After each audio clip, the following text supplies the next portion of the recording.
My first question to you, Cristina, is how did Fonduri-structurale start? Could you tell us about its journey so far, its missions and activities as of today? Well, first of all, thank you for the very warm welcome in the network. We're very happy and grateful to become part of the Euclid Network family. Fonduri-structurale.ro, which literally translates to English to structural funds, started and is very much connected to our countries becoming EU state member. EU member states. So we started in 2006 as a platform gathering all EU funding opportunities that were available for Romania. From then on, some very relevant activities started building up on this infrastructure, so to say. In the sense that we started offering consultancy and training services mainly for organizations and people looking for EU funding and trying to understand this very diverse and ever-changing domain. So this was like our first pathway towards what we now see as our own impact as an organization, because we did it solely for the mission to actually get across the message of EU funding and what great things can be done with EU funding, and how Romania can actually get to use these opportunities. And then we slowly grew to more complex, we say, activities, and our role started to be more and more connected to social entrepreneurs and early stage entrepreneurs. We have been running since 2014 European Social Fund funded accelerators supporting businesses throughout Romania, early stage, as I've mentioned. And this has brought a lot of meaning to our mission as an ecosystem builder and a key actor in actually trying to make our country a better place for people to start new businesses and actually have the courage to use EU funding for this. And together with this, of course, we are advocates of EU funding, but we understand the shortcomings of this instrument. So especially with the pandemic, we saw more and more the need of entrepreneurs to actually have more flexible and alternative mechanisms of funding. So starting of 2020, we built crowdfunding platform, a reward-based crowdfunding platform that is mainly dedicated to social entrepreneurs and entrepreneurs from the cultural and creative industries. So from then on, we started getting a little bit into alternative finance mechanisms. We started working on the social finance ecosystem in Romania and impact investing scene with other types of organizations that are relevant in the sector. Now we do a lot of things. We are very spread across our very different and very diverse business model. But what I can tell you for sure is that we have grown more and more into our vision as a very relevant social innovation ecosystem actor in our setting, national setting, but why not with a view for the CE region as well. Yeah, this is in a nutshell what we do. We started actually recently only started gathering our impact into words and trying to put it more clearly. And just to make a short parenthesis on this, Because we started as a typical for-profit company, we were kind of blindsided for a moment there on our own impact, and this is why we didn't gather it in terms of how the civil society organizations usually do. So this is why it's a bit scattered all over the place. What we're trying to focus our attention, and maybe with the help of the other EN members, we can actually become better at this, at gathering data, interpreting, and actually making them publicly available. So in terms of, for example, our EU funding organizations supporting other organizations to access EU funding, we have helped our clients to access over 30 million in EU funding. So we work with a diverse set of organizations, from entrepreneurs, mature and early stage, but also with civil society organizations, local public authorities, central authorities. So we're, and in terms of activities as well. So we work on innovation, but also on social services, for example. So we have a broad attention and capacity to cover these topics and actually put them into projects and helping the organizations and our clients to access EU funding. And then we have over 5,000 people that were in our trainings on project management that became their own support to access EU funding. And then we have around 2,200 startups that we supported in our accelerators, and over 30 of them are social entrepreneurs. And this is what only the ones that actually identified as social entrepreneurs from the start and have this national stamp as social enterprise. But there are a lot of impact startups in our network that we probably will be talking a little bit later about. Yeah, and now we are currently working to develop our festival dedicated to social innovation, impact, and green technologies.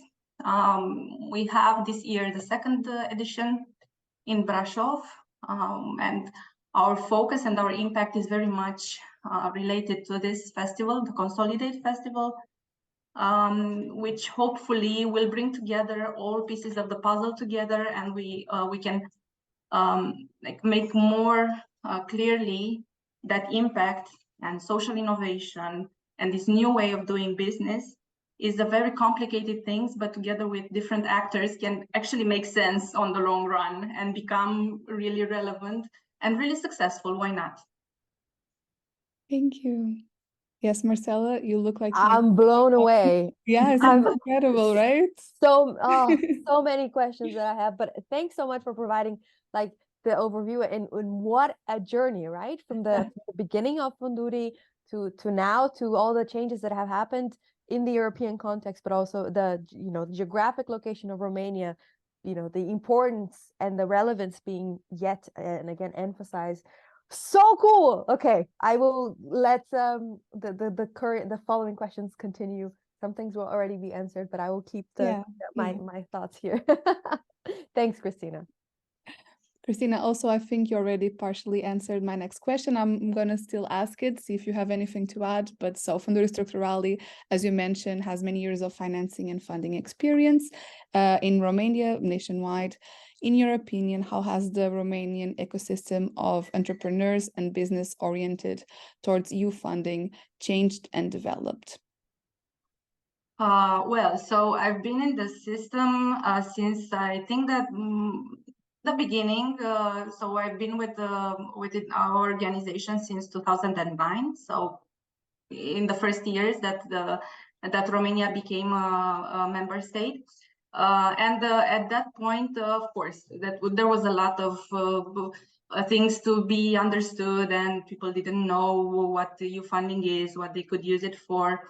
but that quickly changed to, I don't know, like a shopping list approach, where you like, oh, I have this money and I can check, I need this, but without actually taking the time to actually see what the organization needs, what makes sense for them, things like this.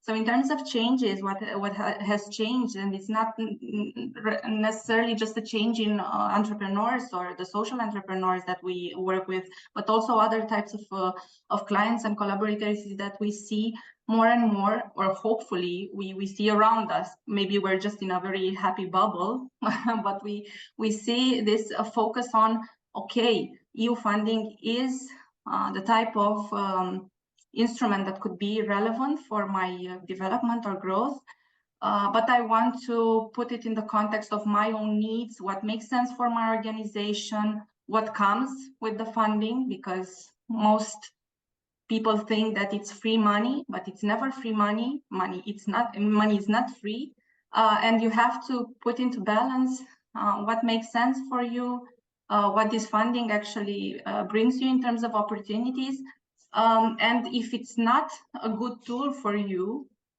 then maybe just maybe consider some other types of funding opportunities. This is also one of the key reasons why we started the talks on things that are different than EU funding, and actually in some extent go rather far from what EU funding is, because we're growing bit by bit towards other types of funding that is not grants, which of course is a change in itself. We see it as a maturing of the ecosystem, because the ecosystem in Romania and those that related to early stage businesses, let's not call them startups, because the startup scene maybe has by nature the funding opportunities of investments, such as the typical investing type of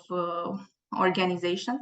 But in terms of the type of businesses that would start with an entrepreneur that wants to build a business, maybe a social business, but is not like really scalable at that moment, is not really, I don't know, very deep tech, excellent in terms of research and stuff like that, most of them would naturally think of EU funding, and then kind of get stuck on the EU funding mentality. Okay, I have a grant.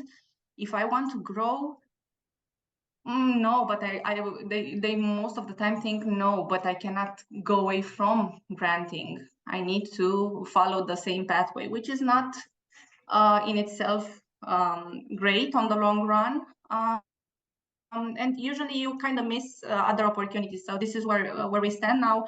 It's more like a hub for financing approach, a one-stop shop in our own maturing of the organization, in which we do not focus only on grants, on EU funding, but also on other types of mechanisms, because in itself we see that growth and development and the transition to impact and to a greener way of doing business is a business in itself that requires a very flexible funding and a very different approach than just grants all the way every day. Plus, the granting business and the EU funding business is really tiring at moments. And even though it's not dull in the sense that things keep changing, in itself, it's dull as a process. You write the project, you hope for the best in the submission and the evaluation of the project, and then you start implementing it. And at some point, the financing stops, and you keep asking, okay, now what? And then you just keep finding another grant and stuff like that. When you have different types of funding and different alternatives, of course, you can be a little bit quicker on your feet, which is nice, and which we also practice, because we also use funding as our own organization. We have funding, grant funding, we have other types of funding, we have our own resources as well. So we kind of try to practice with what we teach, but also learn from the ones that we're supporting and helping. Thank you, Cristina. That was a great answer. And now regarding social entrepreneurship, when did social entrepreneurship become something that was relevant and sought after by Romanian entrepreneurs? Well, for starters, we're still a nascent ecosystem in terms of social entrepreneurship and the social innovation. So I wouldn't say this ecosystem grows and thrives because it's like a great place on earth to do social business. It's really not. I wouldn't say it's the worst, but we don't have that many opportunities and I don't know, state facilities and things like that to actually make a person actually consider becoming a social entrepreneur just because. With one exception, we have and we'll still have, we had and still have EU funding opportunities from the ESF to actually, so grants up to 100K euros to start businesses, so to set up and receive funding for a specific time period for social enterprises. So this is a big driver in a sense that people are starting more and more to consider starting a business from scratch or even a social business. But from, in my opinion, I think that this is just a part of the ecosystem, but what the current ecosystem is built upon, and in my opinion, will be the future or the inspiration for others, is actually the new generation of entrepreneurs that has started appearing in Romania as well as other countries. So it's not the younger generation of people considering to becoming an entrepreneur are very often not driven by making just money, but they're focusing on purpose, on impact, on actually solving our society's biggest challenges. And this is like an inside feeling that they have. It's intrinsic to them. And of course, it's the driver to actually start doing something. And this doing something, of course, in terms of social entrepreneurship in Romania, it's a little bit fuzzier in the sense that most of these people that have this drive usually start a non-profit, of course, because they want to solve the problem. And then, to some extent, kind of migrate towards social entrepreneurship because they see the need to not be dependent only on donations and stuff like that. And we try to get them in line a little bit with the market. And on the other side, we have the people that want to start businesses. So in a sense, maybe they are more business oriented, but at their core, it's not just the money. It's like it's doing something great and doing something with impact. So these types of entrepreneurs, most of the time, we see them in our programs, but they don't identify themselves as social entrepreneurs. And when we start talking to them about their business model and what they want to do and why they're doing it, they have like these aha moments, which are really valuable for us. And we try to get them in the middle as well, because they have, to some extent, have to change some things in their businesses in order to actually be more public and more transparent about how they are social entrepreneurs.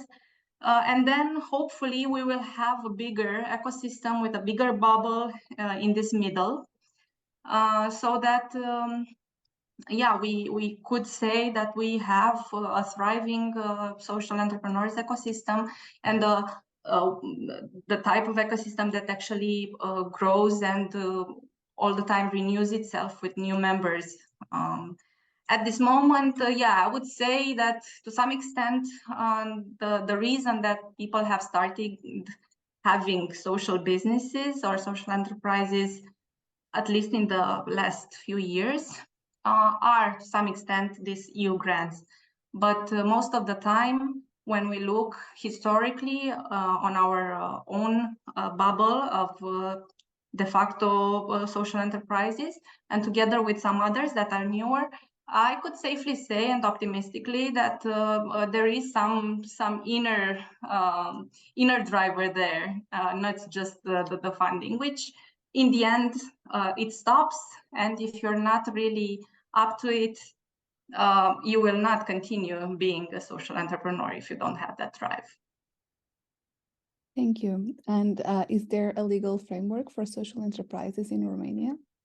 Yeah, since 2015, we have a legal framework that covers the social economy, as the law says for our country. And it actually defines what a social enterprise and the work integration social enterprise is. It's a really broad definition, which I think it's suitable for us at this moment and for our for the growth of our ecosystem, because it doesn't say that you have to be a specific legal form. You could be virtually everything, but you have to have some principles that guide your business, and you have some obligations. For example, you have the obligation to have a social mission that is really public and transparent, and you have to report on it year to year, and also you have the obligation to reinvest at least 90% of your profits into the social mission. Of course, this is also a different thing that is still there are still debates on how and if it's really meaningful. But as I've mentioned, it's a broad definition, and I think it covers a lot. Of course, for WISE is a little bit different in the sense that they have even some other obligations that imply that they have to help integrate in the workforce people with a considerable distance from the labor market.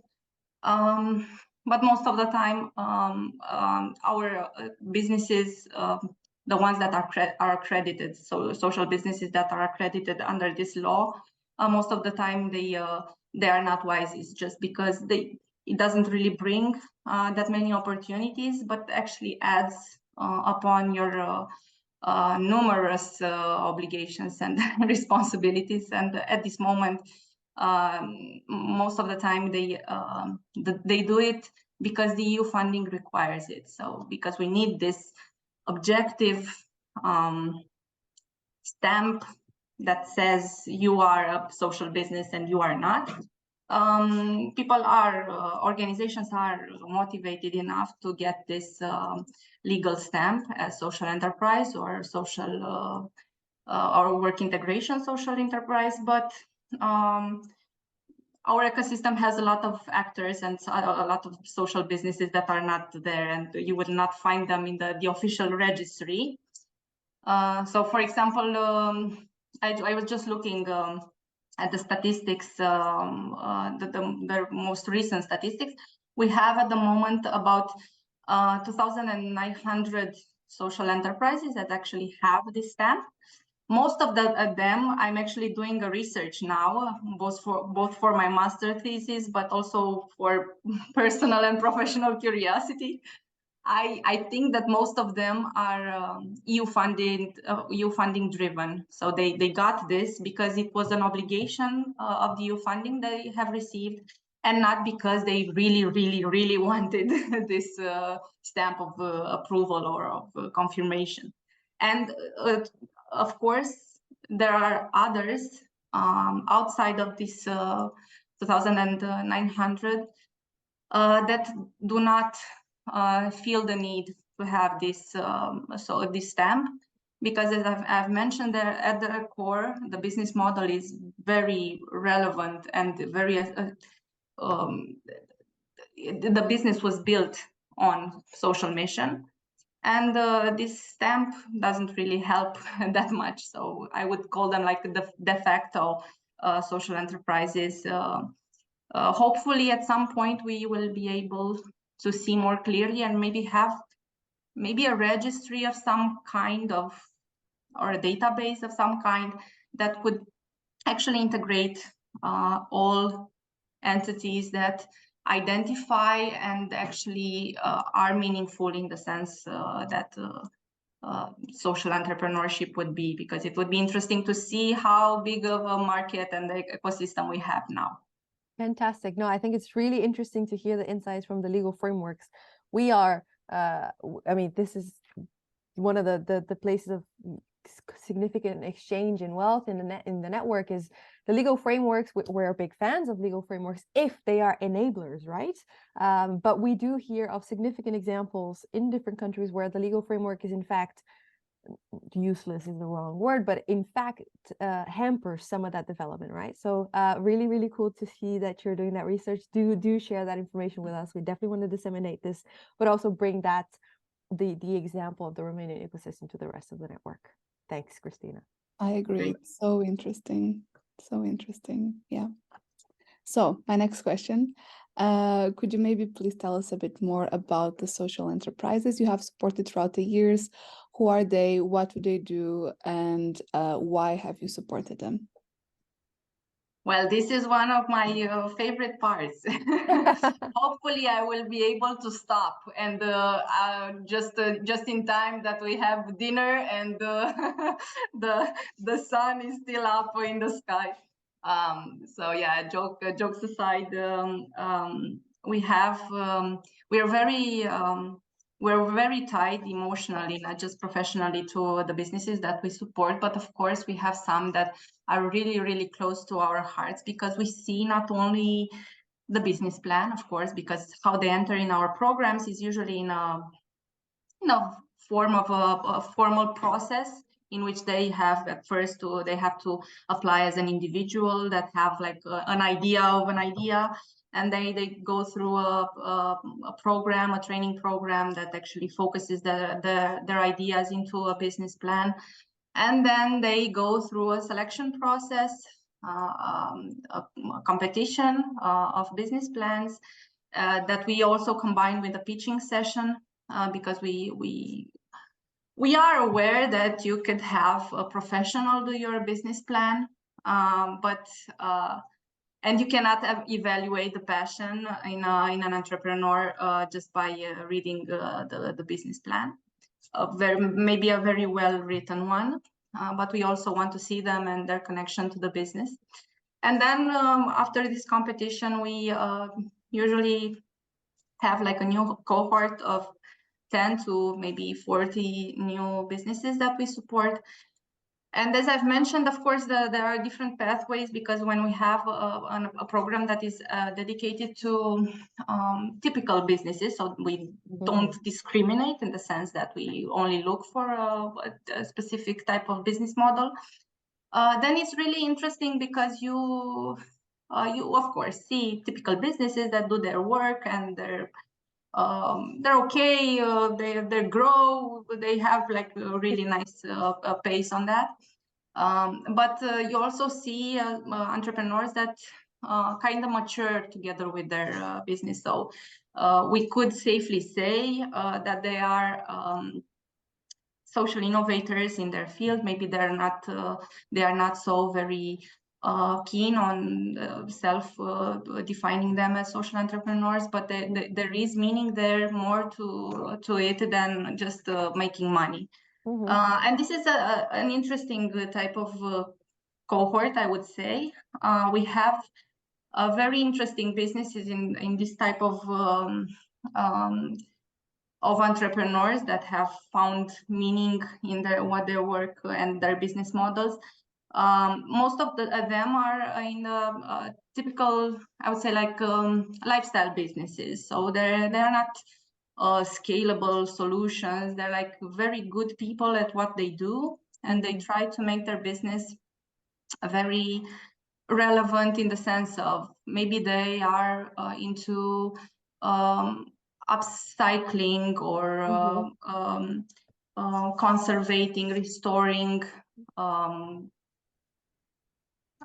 furniture or other types of cultural assets, art, things like that. We have these types of businesses. We also have the ones that maybe from the typical point of view, they are manufacturing different products, for example, cosmetics, but they the way that they see things being done, this is where you see that spark of social entrepreneurship, because they are very aware of their supply chain. They only want to use local plants, things like this. Because they want to actually make an impact at local level, and their products drive the values on this. And then we also have people that do a lot of education in a lot of different fields, from educating people on energy efficiency or passive housing, things like this, together, of course, with the very profit oriented activities such as designing houses, things like this. But their component, that main component, to actually introduce more people to the concept of passive housing, of energy efficiency. So this is at the core of their business model. And we also have some other types of businesses that are very much close to education, in the sense that maybe they are kindergartens, for example, but you could be a kindergarten and just be a very for-profit business and not actually following even in the slightest your social mission. But the ones that have entered our typical accelerators, as I've mentioned, for businesses, they have like very meaningful model educational models at their core. So the ones that focus very much on the child, on how the child actually grows into a very good, very well developed, and very in line with society's challenges adult, which is a little bit, of course, it's a little bit painful to put responsibility on the child at that moment, but it's very relevant in the sense that children actually grow into knowing how they can change the world and actually pursuing this this mission, which is really nice to see. So I'm getting goosebumps. yeah. Yeah, I know. This is why I warned you. I can talk a lot about, because we have like this or even we have like a really nice example. I was just reading about a typical business, as I mentioned, that we supported, that actually has offers support for children to as extra classes from school. So we have a big scene in Romania for children that actually don't study that much with their teachers in school, but they get the personal lessons after the school, and it's a model that of course raises a lot of questions. But this entrepreneur, this female entrepreneur that I was mentioning, she does this for mathematics, of course, a very difficult subject. And she actually posted after this annual round of evaluations that a kid of hers that she works for about 3 years actually managed to get a passing grade for these evaluations, which in itself is not a big achievement. If you say like, oh, I trained the child and educated and she got a 5 out of 10. But then she explained what that meant. It meant her journey with this child was very complicated, because it was actually a kid that didn't receive any education on mathematics, in the sense that most of the in a typical traditional system, she would just like would never pass these exams. And she took the child from a 1 in 10 and brought her to a 5 in 10, which is really, really meaningful, in the sense that that child can actually go to the next step of the education system, and maybe just focus, because you will reach a point where you can focus only on those on those topics that are relevant for your future development. But if you stay with only a primary education, then you have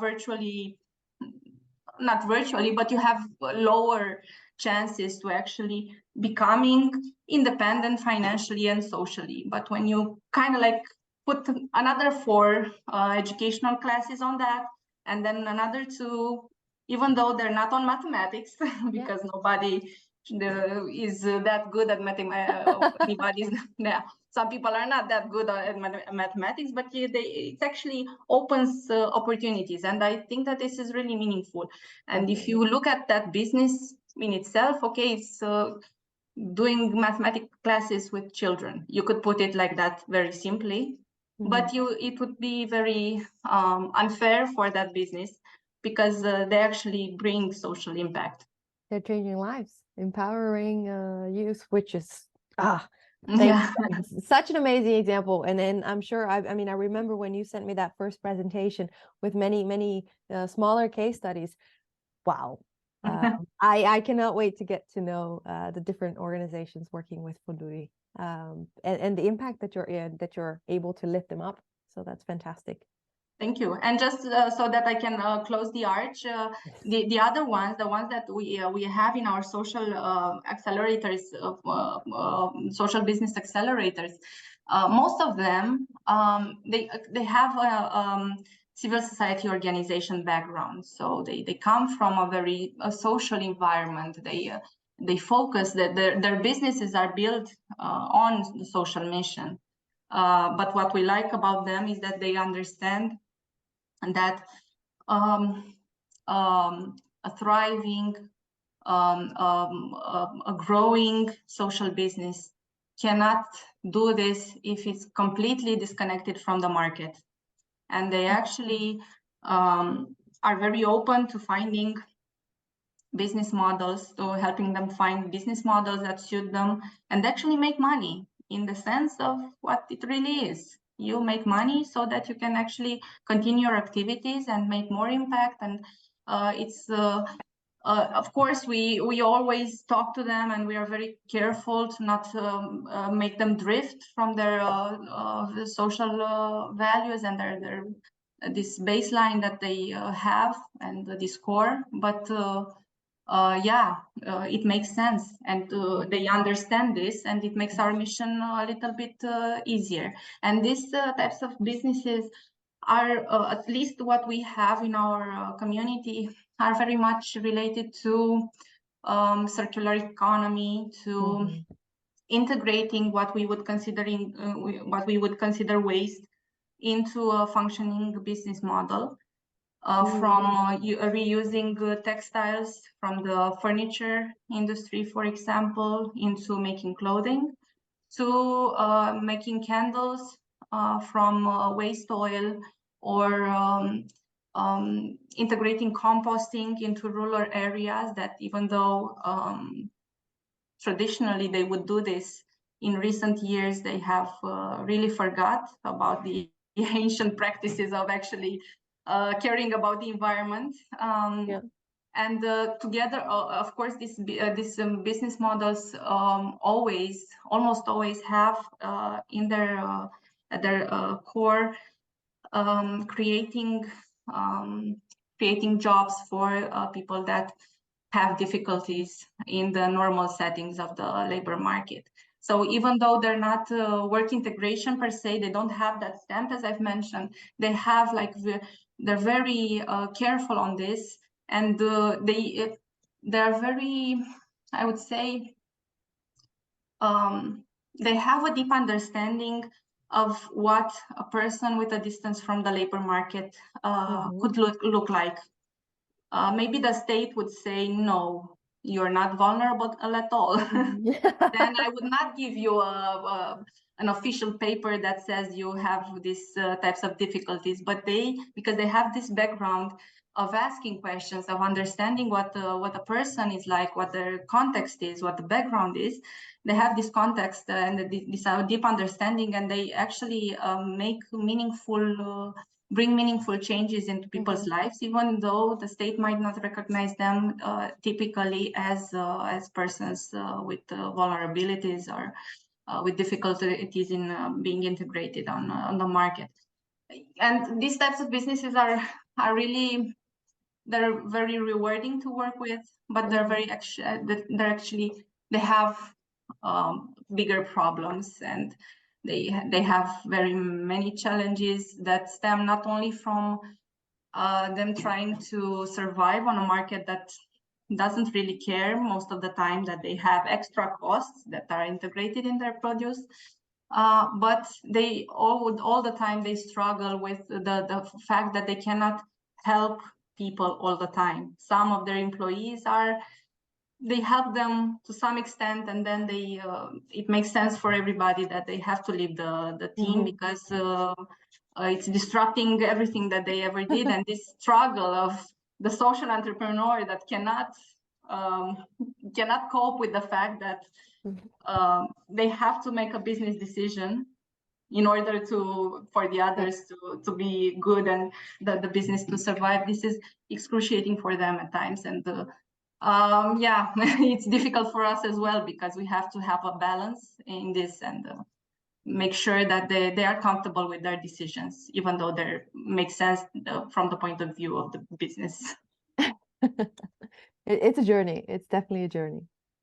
And thank you so much for sharing these stories with us.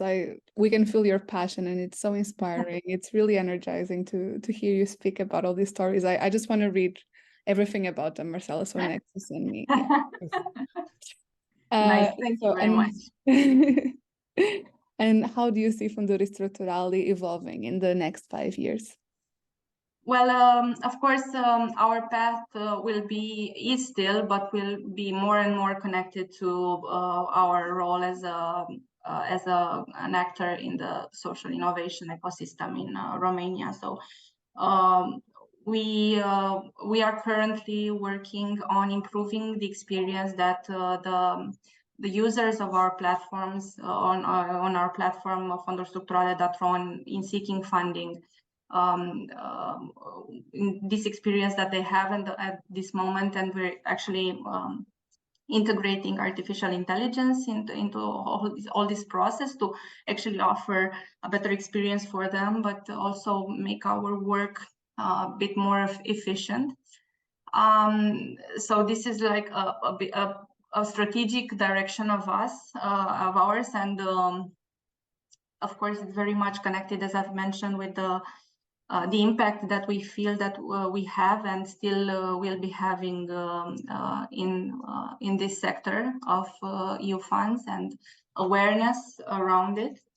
And then from the point of view of supporting social entrepreneurs and social businesses and other organizations that are around them, in recent years we have felt more and more that we have grown into a capacity building organization, a support organization that not only focuses on one part of the story, but on all its pieces. Maybe this is why in some moments we feel, and maybe people around us and organizations around us feel, that we're not doing enough, because of course when you're working on so many loose ends, you cannot do them all at once, and you have to leave one for the other in different moments, based on opportunity or maybe on priority and urgency. And this is why we also struggle with our own integration of what is really a priority and an urgency. But what we see and where we see we have the most direct and easy to see impact is in working with entrepreneurs. And of course we will be continuing this and actually pumping more and more energy and resources into this. But we will not be leaving our other sides of the story to be unattended for. And for example, we are an appointed competence center for social innovation in Romania. We have in these last 2-3 years been learning a lot from our counterparts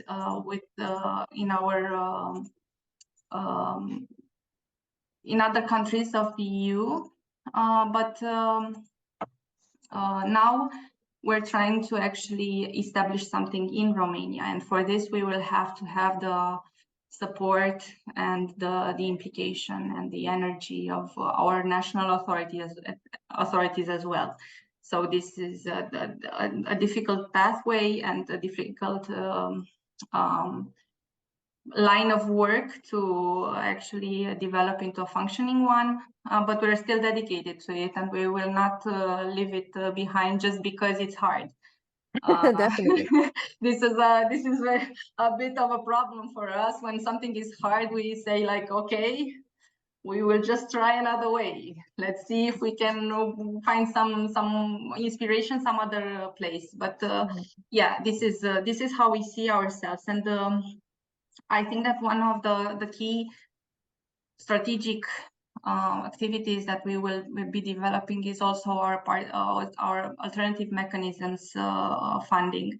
So, for example, one of our plans, we currently put it a little bit on standby, but our plans is to grow our crowdfunding platform towards crowd lending, so the more sophisticated form of funding, which of course requires more regulation and more challenges from this point of view, but in a sense it makes sense because the ecosystem is growing, the needs are diversifying, and the grants will not be covering them all. So we will have to have like these tools that we combine together with the banks with their tools, and together with the typical donations and other typical forms that social entrepreneurs will still be using, but hopefully they can combine it with other funding opportunities. And of course, to do so, we have to have social businesses that actually have a functioning business model, because they have to have the capacity to repay the loan.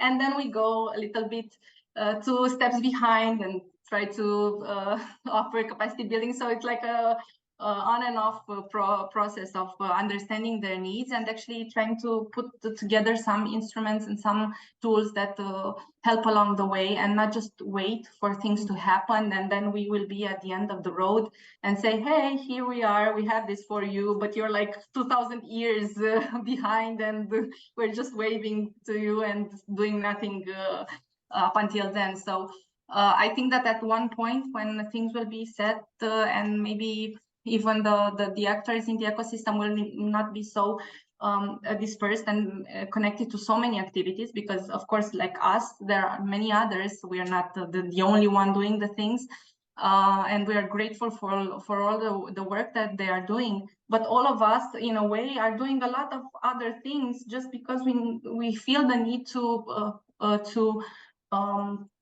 fill more gaps that we would probably, or maybe in other ecosystems, would be doing. So at some point, I think that we will be more specialized in the sense of our services. But for now, our pathway is very much connected to capacity building, raising awareness, expanding the ecosystem, bringing inspiration and knowledge into the ecosystem. And this is also why we're doing the festival. So the Consolidate Festival, I think that in 5 years, I hope that in 5 years would be the must-see event in terms of sustainability and social innovation and impact in Romania. And we have reasons to think that it's up to us and the resources that we gather around us to actually make it so. We're currently organizing the 2nd edition, and it's already much more powerful and meaningful and eye-opening than the first one. So yeah, hopefully in the 5 years we will like have this landmark of event, and under this concept of Consolidate, we would have all the different approaches that we envision for the growth of our ecosystem. And count on us to support.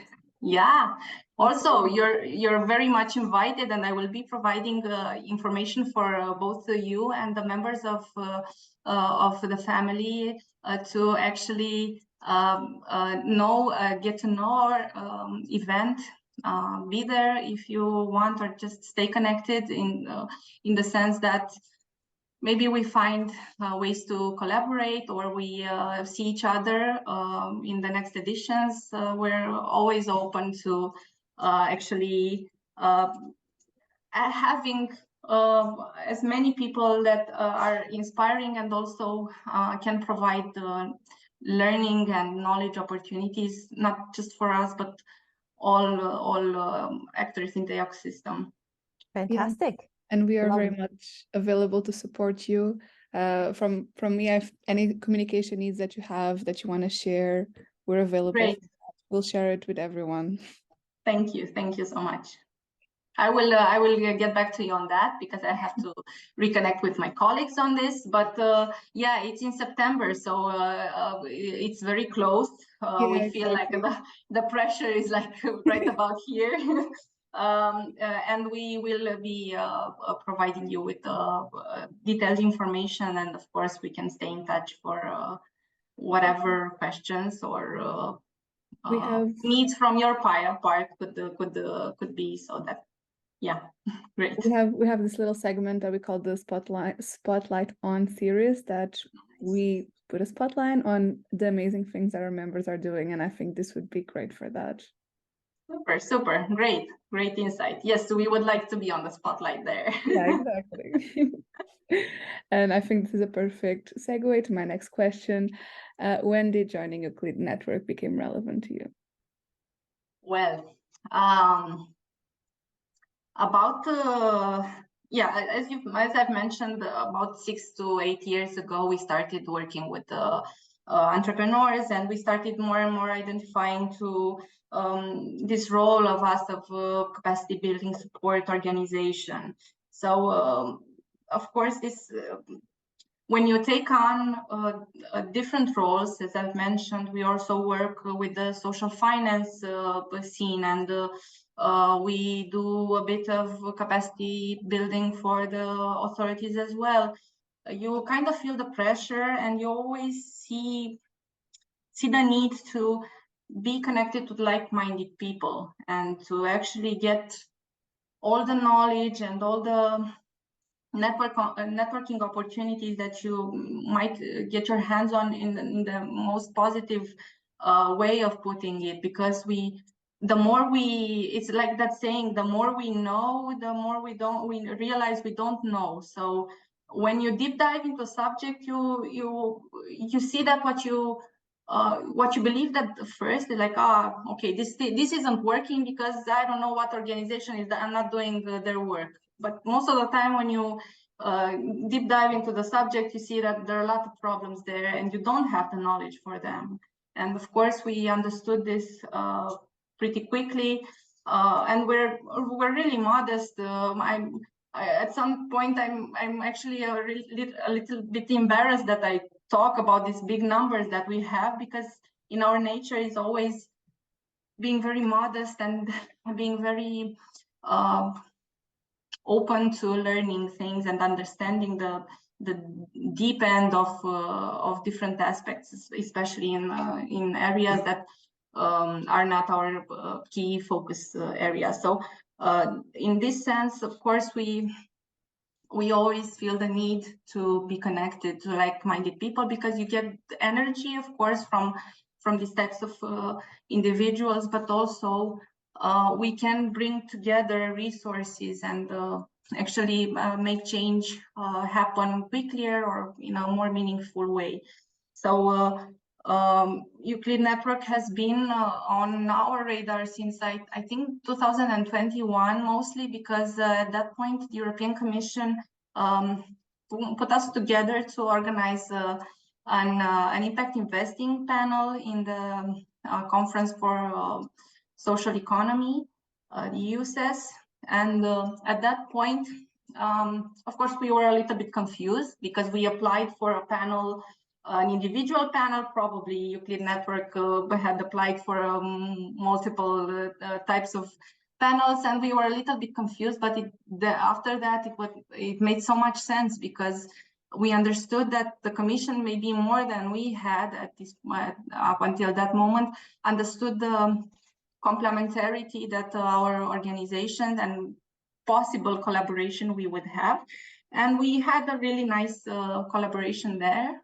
And I've stayed in contact with the organization by following what you do, mainly on social media. So I continue to be like a small fly on your on your wall. No, but then I think that the true aha moment for joining the network was in January this year, when I attended the international residency together with my colleagues at the VU, the Vienna University of Economics and Business, and we were there at the Humanity Hub, and Euclid Network had one of the keynote speeches. And I'm not sure if Marcela made the call to action to join the network, and I was like, yes, we have to be members.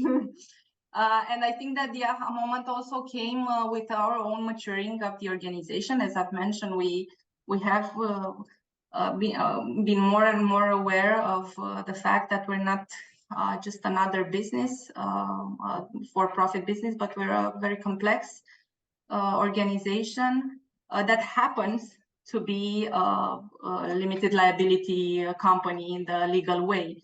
And I think that probably this was also a wake-up call, because up until then, I had the sensation that the network is only open to a specific type of legal framework, legal form of entity. And after what our initial clarification discussion, I understood that you, as us, feel the same way, that if you want to bring change into the world, it doesn't really matter that you're a CSO, an NGO, government organization to some extent, a university, or a for-profit in the sense of the legal term. So yeah, that was the key moment when we decided to actually become members in a very formal but also very meaningful way. And we're very happy, as I've mentioned, and grateful to be part of the Euclid Network family, because we feel that it's a very nice community to be part of. We agree, but thanks for saying that.